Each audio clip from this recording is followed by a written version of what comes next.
Dear students of class 5 अस्सलाम वालेकुम। Review exercise है, बहुत ही आसान सी एक्सरसाइज है। एमसीक्यूज हम पहले सॉल्व करते हैं। Choose the correct option. Average वाला फार्मूला हमने पढ़ा था, ठीक है, उसके मुताबिक ये क्वेश्चन है। The average of a number of items can be found by. अच्छा, एवरेज निकालने का फार्मूला क्या था जी? हम एवरेज निकालते थे, हमारे पास ये वाला फार्मूला होता था। Average is equal to sum of items divided by total items. हमने एक्सरसाइज 1 में पढ़ा था sum of observation divided by total observation, या सम ऑफ आइटम्स भी हो सकता है, नंबर ऑफ आइटम्स भी हो सकता है, ठीक है। तो ऐसा कुछ भी बन सकता है। तो अब वो कहता है कि एवरेज निकालने के लिए हम क्या करते हैं, इन दोनों चीज़ों को हम डिवाइड करते हैं। तो आपका ऑप्शन देखें, डिवाइड, एडिंग, मल्टीप्लाइंग, सब्ट्रैक्टिंग। तो हम इन दोनों चीज़ों को क्या करते हैं, डिवाइड। तो ऑप्शन नंबर 1 हमारा ठीक है। Part number B, if a student got 19, 21, 22, 24, 19 marks in the different subjects in the monthly test, his average। अब कुछ नंबर दिए हुए हैं, ठीक है, वो बच्चों के मार्क्स हैं, ठीक है। तो वो कहते हैं उनकी एवरेज निकालें। पहले हम इनको लिख लेते हैं, ये कितने हैं, 19, 21, 22, 24 एंड 19। अब हमने निकालना है इनकी एवरेज, ठीक है। तो एवरेज का फार्मूला आप सबको बहुत अच्छी तरीके से पता है।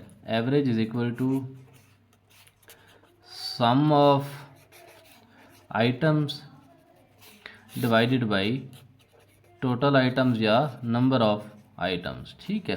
तो सम में हम इनको पहले सम करेंगे, 19 plus 21 plus 22 plus 24 plus 19 divided by, अब ये टोटल कितने हैं, 1 2 3 4 और 5। जब इनको हम ऐड करेंगे ऊपर वालों को तो हमारा आंसर आएगा 105 डिवाइडेड बाई 5। अब हम डिवाइड कर लें, ये कटिंग कर लें, 5 1 जार, 5 2 जार और 5 1 जार, ठीक है। तो ये हमारा आंसर क्या आ गया, 21। एवरेज क्या निकली है मेरी, 21। इधर ऑप्शन कौन सा है, part number 2। Next, to find sum of items whose average is known. अब वो कहते हैं सम ऑफ आइटम्स अगर फाइंड करना हो, ठीक है, और अगर एवरेज दी हुई हो तो कौन सा फार्मूला बनेगा। हम सम ऑफ आइटम्स का पहले फार्मूला खुद बना लेते हैं, ठीक है। अब सम ऑफ आइटम्स का फार्मूला अगर बनाना है तो बच्चे ये आपस में दोनों क्या होंगे, मल्टीप्लाई, ठीक है। तो फार्मूला हमारा क्या बन जाएगा,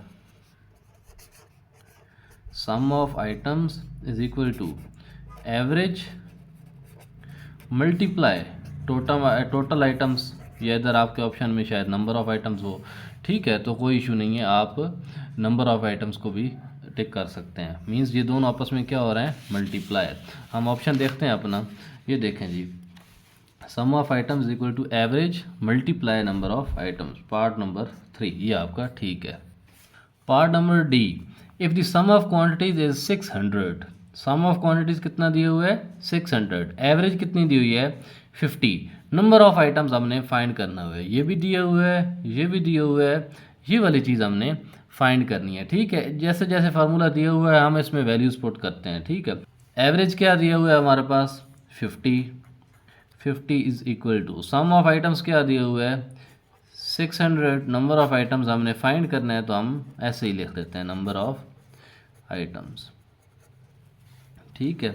जब भी ऐसा कुछ करना हो तो आप इनकी जगह तब्दील कर दिया करें। जो चीज़ फाइंड करनी है उसको इधर ले आएँ, जो चीज़ इधर है उसको इधर ले आएँ, ठीक है। ये चीज़ मैंने फाइंड करनी है तो उसको मैं उठा के इधर ले आता हूँ। Number of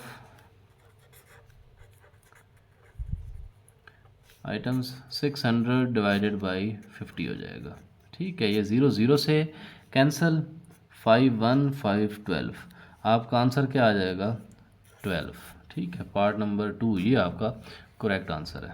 part number E, Bisma jump 12 times in first minute, 9 times in second minute. वो कहता है कि बिस्मा एक बच्ची है जो कि पहले मिनट में 12 दफ़ा जंप करती है, दूसरे मिनट में 9 दफ़ा और तीसरे मिनट में 15 दफ़ा। तो एवरेज निकाल के दिखाएं, ठीक है।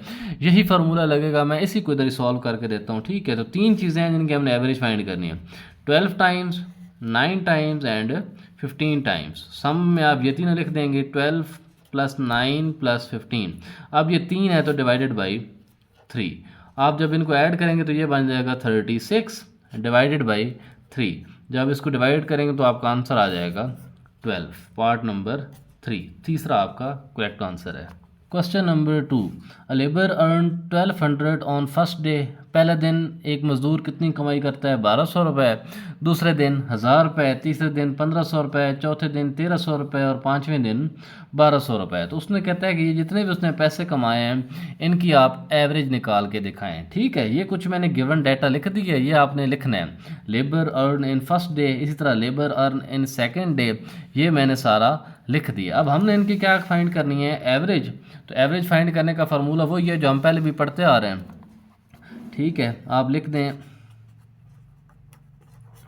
Average is equal to sum of items divided by total items, या सम ऑफ रुपीज़। ठीक है, रुपीज़ भी आप लिख सकते हैं, जो चीज़ भी आपको दी गई हो आप वही लिखें, टोटल रुपीज़ या टोटल रुपीज़ तो इधर नहीं होगा, टोटल आप इधर फिर डेज़ लिख देंगे। ठीक है, अब टोटल डेज़ कितने हैं, 5 हैं हमारे पास। रुपीज़ को हम टोटल करते हैं 1200 प्लस 1000, 1500, 1300 और 1200 डिवाइडेड बाई कितना होंगे, जो 5 दिन है तो डिवाइडेड बाई 5। अब जब मैं इनको ऐड करूँगा तो मेरा आंसर आ जाएगा 6200 डिवाइडेड बाई 5। जब आप इसको डिवाइड करेंगे तो आपका आंसर आ जाएगा 1240 और साथ आपने लिखना है रुपीज़। ठीक है, 1240 रुपीज़। ये आपके क्वेश्चन नंबर 2 का आंसर है।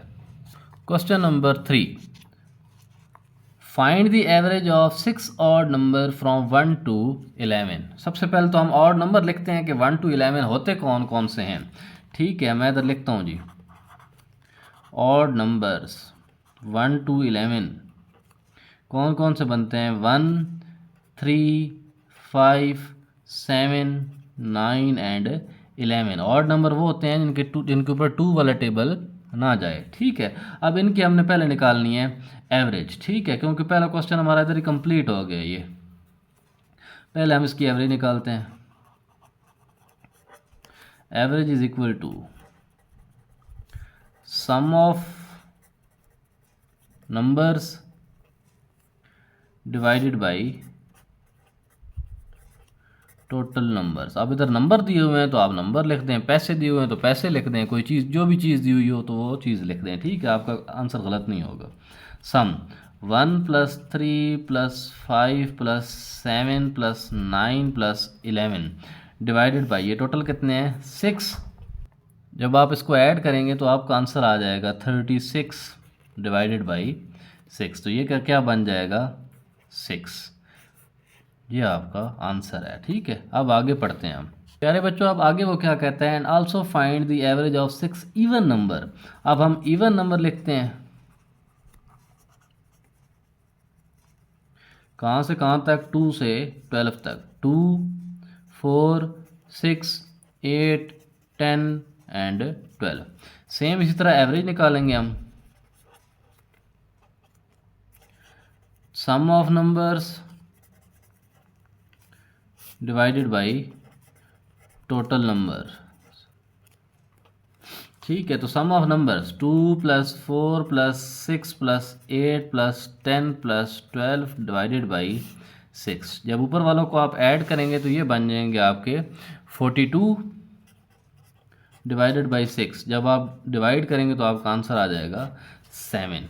ठीक है, अब नीचे क्या कह रहा है, which of the 2 averages is greater in value, the even one और ऑड वन। आपको पता है ऑड वाले की एवरेज कितनी निकली थी 6, इवन वाले की एवरेज कितनी निकली है 7। तो कौन से ग्रेटर है, इवन नंबर। आप क्या लिख देंगे, लिख देंगे average of even numbers is greater than odd numbers. ये आपका क्वेश्चन नंबर 3 कंप्लीट हो गया। क्वेश्चन नंबर 4, अब एक ग्राफ हमने बनाना है। बहुत ही आसान होता है ग्राफ बनाना और उसको पढ़ना। Pharmacy earn a profit. अब फार्मेसी ने कुछ प्रॉफिट अर्न किया है। ठीक है, पहले महीने कितना 50,000, दूसरे महीने 62,000, तीसरे महीने 68,000, चौथे महीने 78,000 और 5th मंथ में कितना 65,000। वर्टिकल ग्राफ बार बनाना है, वर्टिकल ग्राफ बार बनाने को कहते हैं ऐसे सीधे बार बनाने हैं, ठीक है, प्रॉफिट की। सबसे पहले तो ये किस चीज़ के बारे में कह रहा है, फार्मेसी है और एक उसका प्रॉफिट है। आप सबसे पहले ऊपर एक लिख देंगे जी, फार्मेसी प्रॉफिट ग्राफ, ये आपने ऊपर लिख देना है, ठीक है जी। ये आपने लिख दिया।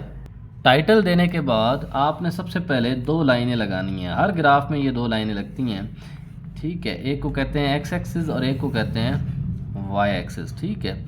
ये होती है लाइन एक्स एक्सिस वाली और ये लाइन होती है वाई एक्सिस वाली। आपके सिलेबस में नहीं है, ठीक है, आप बस ये याद रख लें कि 2 लाइनें लगानी होती हैं, ठीक है। बार ग्राफ बनाने के लिए 2 लाइनें लगानी होती हैं, ठीक है। अब एक साइड पे हमने लिखना है प्रॉफिट और एक साइड पे हमने लिख देने हैं मंथ। इधर मैं लिख देता हूँ प्रॉफिट, इधर मैं लिख देता हूँ मंथ्स। अब पहले हमने मंथ लिखते हैं फिर प्रॉफिट लिखते हैं। महीने कितने थे, पहला, दूसरा, तीसरा, चौथा और पांचवा, टोटल कितने महीने थे हमारे, 5, ठीक है। तो हम इधर लिख देंगे, इधर मैं लिख देता हूँ फर्स्ट, सेकंड, थर्ड, फोर्थ और फिफ्थ, ठीक है। एक चीज़ याद रखिएगा, कितनी मैंने तरतीब से लिखा है, पहला, दूसरा, तीसरा, चौथा, पांचवा, कभी भी ऐसा नहीं हो सकता 5 4 3 2 1। आपने हमेशा एक सीक्वेंस से लिखना है, ठीक है। छोटे से बड़ा इधर जाना है आपने, ठीक है। अब प्रॉफिट भी आपने सीक्वेंस से लिखना है, छोटा नीचे लिखना है, बड़ा ऊपर वाली साइड पे। अब इनमें से देखना है सबसे छोटा कौन सा है, 50,000 सबसे छोटा है, इधर मैं लिख देता हूँ 50,000। उसके बाद कौन सा है 62,000, 62,000 में लिख देता हूँ। उसके बाद कौन सा है 65,000, 65,000 लिखें आप। उसके बाद कौन सा है 68 और फिर 78, 68,000 और फिर क्या है 78,000, ठीक है। ये आपने दोनों चीज़ें लिख ली। अब इधर पढ़ते जाना है और ग्राफ आपने बनाते जाना है। पहले महीने में कितना था 50,000, ये 50,000 ये रहा। अब इसके सामने सामने आपने एक डब्बा बना देना है और इसको आपने कोई भी कलर कर देना है, ठीक है।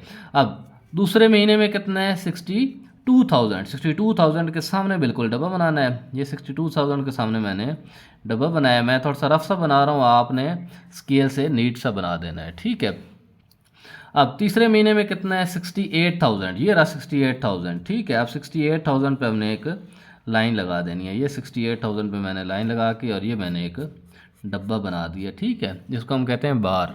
अब फोर्थ में कितने हैं जी 78,000, तो ये आपका ग्राफ पहुंच गया 78, इसको आप कलर कर लीजिए। अब फिफ्थ में 65,000, ये 65,000 है, इसके बिल्कुल सामने आपने 65,000 का एक डब्बा बना देना है, ठीक है। और ये आपका प्रॉफिट ग्राफ बन गया, ठीक है। बस इसमें आपने एहतियात जो चीज़ करनी है वो ये है कि इधर से छोटे से बड़ा जाना चाहिए, इधर से भी छोटे से बड़ा जाना चाहिए।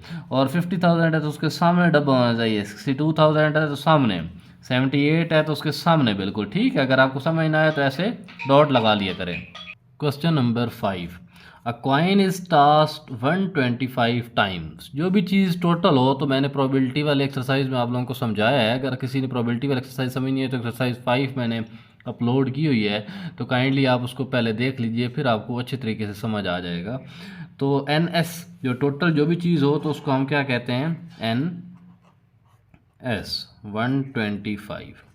एन एस हमारा क्या आ जाएगा 125। Head is obtained 75 time, head कितनी दफ़ा है 75 टाइम। हम इधर लिख देंगे हेड, एक तो एन ई हमारा ये बन जाएगा और वो कितना है 75। And tail is obtained 50 time, एक और हमारा एन ई बन जाएगा जिसको मैं क्या कहूँगा टेल, और वो कितना है हमारा 50। अब प्रोबेबिलिटी सबसे पहले हमने फाइंड करनी है गेटिंग अ हेड। पहला पार्ट हमारा क्या है जी, प्रोबेबिलिटी हमने फाइंड करनी है किसकी, हेड की, प्रोबेबिलिटी ऑफ हेड। फार्मूला आप लोगों का क्या होता है, N E divided by probability is equal to N E divided by N S, ठीक है। तो हेड के लिए एन ई ये वाला लगाएंगे हम 75 और एन एस तो एक ही है 125। अब इसको हम कटिंग वगैरह कर लेते हैं। 5 वाला टेबल जा रहा है 5 15 5 25। अब दोबारा 5 वाला जा रहा है, 5 3 एंड 5 5। आंसर मेरा क्या आ जाएगा 3/5। ठीक है, ये आपका प्रोबेबिलिटी ऑफ हेड हो गया। अब क्या कह रहा है, probability of getting a tail. अब टेल हमने फाइंड करनी है सेम उसी तरह। ठीक है, प्रोबेबिलिटी ऑफ टेल लिख देंगे, आप ना भी लिखें तो प्रोबेबिलिटी सिर्फ लिख दें, या प्रोबेबिलिटी ऑफ टेल पूरा भी लिख दें तब भी ठीक है। NE/NS। अब NE हमारा इधर क्या होगा बच्चों, टेल के लिए NE हमारा कितना है 50 डिवाइडेड बाई 125। अब 5 वाला टेबल जा रहा है 5 10 एंड 5 25, फिर 5 वाला जा रहा है 5 2 एंड 5 5। आंसर मेरा क्या आ जाएगा 2/5। हेड के लिए क्या है 3/5 और टेल के लिए क्या है 2/5। Question number 6। In 2015 there is a survey of 100 pupils। Total अब आ गया जी हमारे पास, टोटल कितना है NS क्या है जी 100, या आप इधर लिख भी सकते हैं टोटल प्यूपल्स, वो बन जाएगा आपका NS और वो बन जाएगा 100। It was found at 64 like orange. अच्छा जी, ऑरेंज कितने लाइक करते हैं 64, ऑरेंज का क्या बन जाएगा हमारा NE और ये 64, और डिस्क लाइक कितना करते हैं 36। आप इधर लिख देंगे like orange and dislike orange.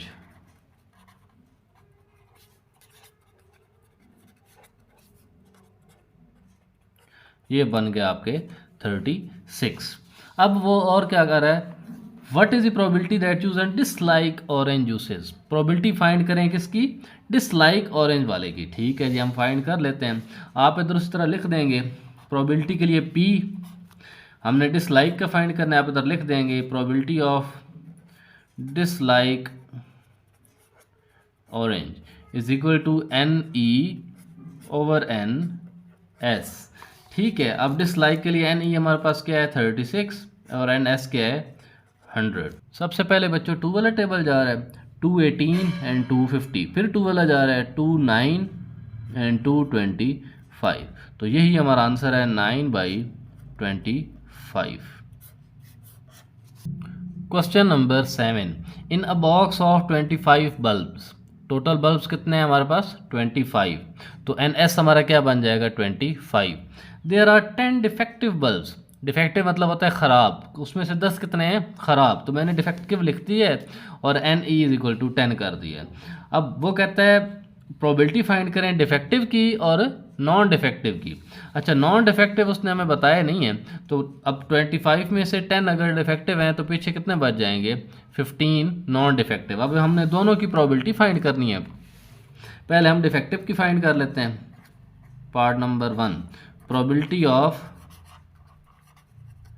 Defective, उसी तरह NE/NS।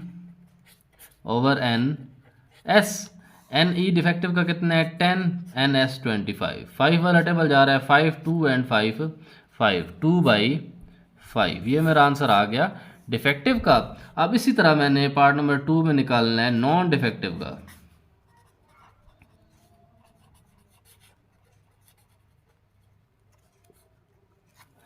अब नॉन डिफेक्टिव के लिए भी वही फार्मूला है जी NE/NS।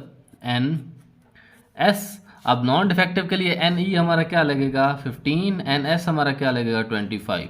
5 वाला टेबल 5 3 एंड 5 5, आंसर मेरा आ गया 3/5। ये प्रोबेबिलिटी फाइंड करने का तरीका है डिफेक्टिव और नॉन डिफेक्टिव के लिए। 2/5 और 3/5 आपका आंसर है। Question number 8। 5th graders were asked to vote for their favourite subject the following. अच्छा, 5वीं क्लास के बच्चे हैं और उनसे फेवरेट सब्जेक्ट के बारे में पूछा गया है, तो उस पर ये एक ग्राफ बना हुआ है जिसको हम कहते हैं बार ग्राफ, जिसमें ये रेक्टेंगल्स बनी हुई हों या सीधी बनी हुई हों या ऐसे बनी हुई हों, तो उसको हम क्या कहते हैं बार ग्राफ।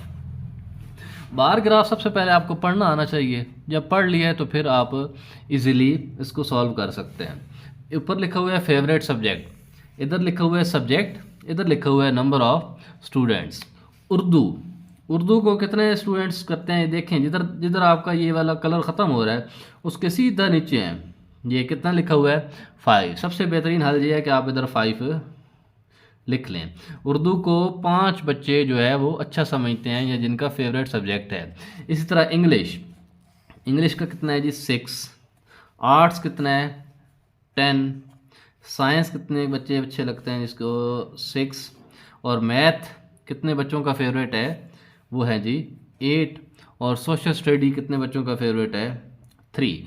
कोई भी क्वेश्चन आपके पास आए तो सबसे पहले आप उसके आगे ये नंबर लिख दिया करें, इससे आपको इजी हो जाएगा। ठीक है, अब हम क्वेश्चन सॉल्व करते हैं अपना देख के। ठीक है, अब जो हमने लिखा है, how many students choose science and mathematics, वो कहते हैं बताएं साइंस और मैथ कितने बच्चों ने चूज़ किया है। साइंस कितने की है 6, और मैथ कितनों ने किया है 8। तो आप कर देंगे जी 6 + 8 = 14। Next, how many students choose arts, arts कितने बच्चों ने चूज़ किया है 10। बहुत ही आसान से क्वेश्चन होते हैं।